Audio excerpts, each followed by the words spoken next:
ভালোবাসার আলো জ্বালাতে পেরেছে কয়জন, সবই তো ছিল হৃদয় ভাঙা গর্জন। তুমিও ভালোবাসো আমিও ভালোবাসি, তবুও তোমার আমার ভালোবাসা পূর্ণতা পায় না একটাই কারণ, সবই হলো বিধাতার লেখন। হ্যালো গাইস, চলে আসছি সিরাজগঞ্জ জেলায় সাহাদপুর থানার থানাঘাট ব্রিজ।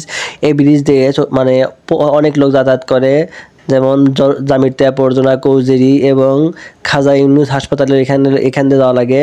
পাবনার লোকজন বা সাহাদপুর থানার লোকজন সবাই যায়। দেখেন যে মেয়েটা দেখেছেন, এরা ছিল বাংলাদেশের বর্তমান সোশ্যাল মিডিয়ায় সুপার অ্যাক্টিভ। এরা কিন্তু অনেক কন্টেন্ট বানাচ্ছে, মেয়েদের কন্টেন্ট বেশি খায় মানুষজন, দর্শক দেখেও বেশি, ভিউ বেশি, তাই বর্তমানে সুপার অ্যাক্টিভ হচ্ছে মেয়েরাই বেশি। এটা এই দেখতেছেন না, প্রচুর লোকজন, কিন্তু এই ব্রিজে কিন্তু শুক্রবার হলে পারে আরও লোক বেশি সংখ্যা হওয়া যায়, যেহেতু আজকে ছুটির দিন তাই হালকা কিছু আসছে। এরপর আরও লোক আসবে। এটা বাজে 5টা পর ভিডিও বানাচ্ছি, 6টা বা 6:30টার সময় অনেক লোকজন আসে। যাই হোক, দেখেন মেয়েরা ভিডিও বানাচ্ছে, আমরা সব ভিডিও বানাচ্ছি, ছেলেরাও বানাচ্ছে। আর এই ফুচকা দেখতেছেন, ফুচকা চটবটি, এখানকার ফুচকা চটবটি কিন্তু অনেক সুস্বাদু। আপনারা আসলে পরে একটা প্লেট খাওয়া যাবেন। এখানকার ফুচকা চটবটি আসলে কিন্তু সুস্বাদু, আপনারা খালি পারে বুঝবেন। যাই হোক, এখানকার ভিউটা কিন্তু অসাধারণ। দেখেন ভিউটা, ওই বেলুন দেখেছেন, বেলুনগুলো 60 টাকা পিস। কিন্তু এই জুয়েল ওর বাড়িতে কথা বলতেছে যে ফুচকা নেবে না, চটবটি নেবে। যাই হোক, আমরা এখানে ঘোরাফেরা করতে আসি নাই, শুধু এই ফুচকা নিতে আসছিলাম। জুয়েল শ্বশুরবাড়ি যাবে, আমি ফুচকা নিয়ে বাড়িতে যাবো, ভাবলাম একটা ভিডিও বানাই নেই। এখানকার ভিউটা দেখে অনেক ভালো লাগলো, যেহেতু বিকেল হয়ে গেছে। দেখেন বাতাসটা কিন্তু অনেক অসাধারণ বাতাস লাগতেছে। দেখেন নদীর ভিউটা কিন্তু অসাধারণ। এটা ছিল করতোয়া নদী, বড় নদী, সম্ভবত করতোয়া নদী। এই বাম সাইডে হচ্ছে হলো শাহ মকদম মাজার শরীফ, আর ডান সাইডে হচ্ছে হাবিবুল্লাহ মাজার শরীফ।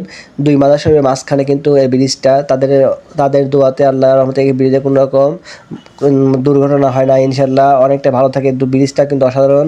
আর এই ব্রিজে আমার জানার মতো কোনো দুর্ঘটনা হয় না, কারণ দুই সাইডে দুই মাজার শরীফ আছে। এই মাজার শরীফ কিন্তু অনেক জাগ্রত, সবাই হিন্দু মুসলমান সবাই দুই মাজার শরীফে আসে। যাই হোক, সবাইকে আমাদের সিরাজগঞ্জ জেলা সাহাদপুর থানাতে যদি কেউ আসেন, অবশ্যই দুই মাজার শরীফে ঘুরে যাবেন আর এই ব্রিজটায় আসবেন। এখানকার ভিউটা অসাধারণ। আর এখানে চটবটি ফুচকা কিন্তু আরও ভালো লাগে খাইতে, চমৎকার লাগছে। দেখেন এরা ভিডিও বানাচ্ছে, বর্তমান সুপার অ্যাক্টিভ, মেয়েরা কন্টেন্ট বানাচ্ছে, ছেলেরা খাচ্ছে, অনেক ভিউ হয় ছেলেদের ভিডিওর থেকে। যাই হোক, আমরা ভিডিওটা বানালাম। এই যে আমরা এখন আমাদের ফুচকা বানাচ্ছে। 50 টাকার হচ্ছে হলো 10টা ফুচকা, আর হচ্ছে 100 টাকার হলো 23টা। সেই ফুচকাগুলো বানাচ্ছে। আর 40 টাকা প্লেট হচ্ছে হলো চটবটি, 50 টাকা বাটি হচ্ছে হলো ফুচকা। সবাইকে অনেক অনেক ধন্যবাদ। যদি আমার পুরো ভিডিওটা দেখেন আর একটা কমেন্ট করে দেবেন ভিডিও যদি ভালো লাগে। আর এইগুলো দেখেছেন, এগুলো 60 টাকা পিস। সবাইকে জানাচ্ছি শুভরাত্রি। আর দেখেন ভিউটা কিন্তু অসাধারণ। এটা হচ্ছে সিরাজগঞ্জ জেলা সাহাদপুর থানার থানাঘাট ব্রিজ, করতোয়া নদীর পাশে। শুভরাত্রি, আসসালামু আলাইকুম।